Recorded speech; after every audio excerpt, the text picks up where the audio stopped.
Hi, everybody. Sam Kavaris in the Gate Sports Update. Not a hard decision, obviously, to make for Doug Marrone as he named Nick Foles as the starter. What they've got is a really good situation at quarterback. I mean, Minshew did a very nice job keeping the team near 500, certainly in his 8 starts and when he came in the first game.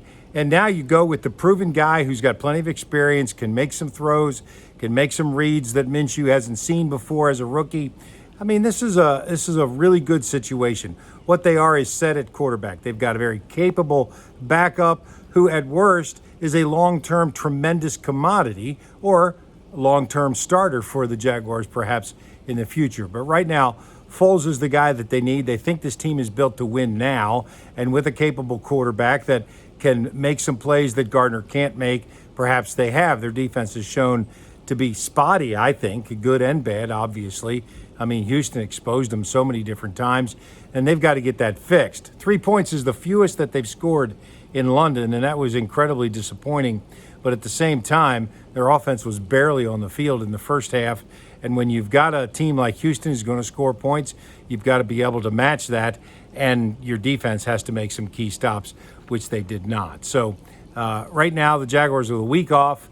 Then they take on Indianapolis and Tennessee in back-to-back weeks that are obviously very important division games, but I don't think that the Indianapolis game defines the season, but a loss there means that the Tennessee game does, and a win in Indianapolis gives them some flexibility. A loss there, they've got to win in Tennessee to be any kind of a factor for the rest of the year. So we'll see how that all plays out, obviously, here in the next 3 weeks, but Nick Foles as the starting quarterback for the Jaguars. Meanwhile, Florida State moved on from Willie Taggart, and they'll obviously look for a new head coach. 21 games, they got to pay him somewhere between 17 and 19 million to get out of the contract. I thought they'd wait until the end of next year, but clearly there were some internal things that they needed to address. Lack of discipline, just things not going right. The program clearly wasn't heading in the right direction either. It's okay to bottom out, but then you've got to see that improvement, and it wasn't, and consequently they've moved on.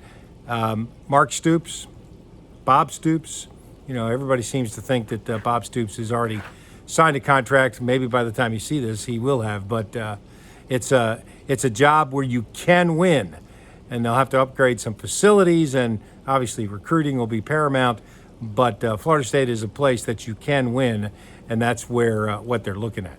And how about that story coming out of the Georgia-Florida game, that Florida, about half of their team was wearing the wrong wristbands. Consequently, when they were calling plays, they'd say like X yellow, guys would look down. Half the team had one play and the other half had another formation.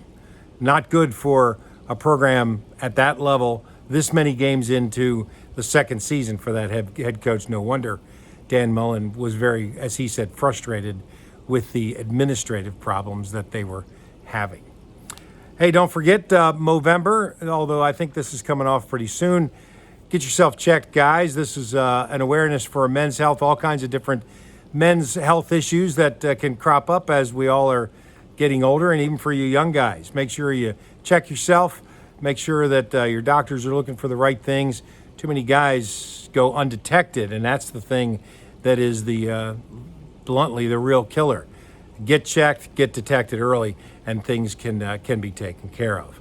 And don't forget at your Gate stores, it is a clean, well-lit environment. The other thing that I noticed, and as most of you know, I work nights. Going there at night, there's always 2 people in there. It's always very well lit. A lot of times there's JSO guys in there. It's a very friendly kind of place when you walk in. People greet you. I think that's important. Why is that? Well, because it's a company run by locals, still started by locals, and they understand the local culture and kind of what life in North Florida and South Georgia is all about. Check in at your Gate stores, and don't forget next Wednesday coming up, No Way Wednesday, and some Yobi yogurt for $3.99. I'm Sam Kavaris, and that is your Gate Sports Update.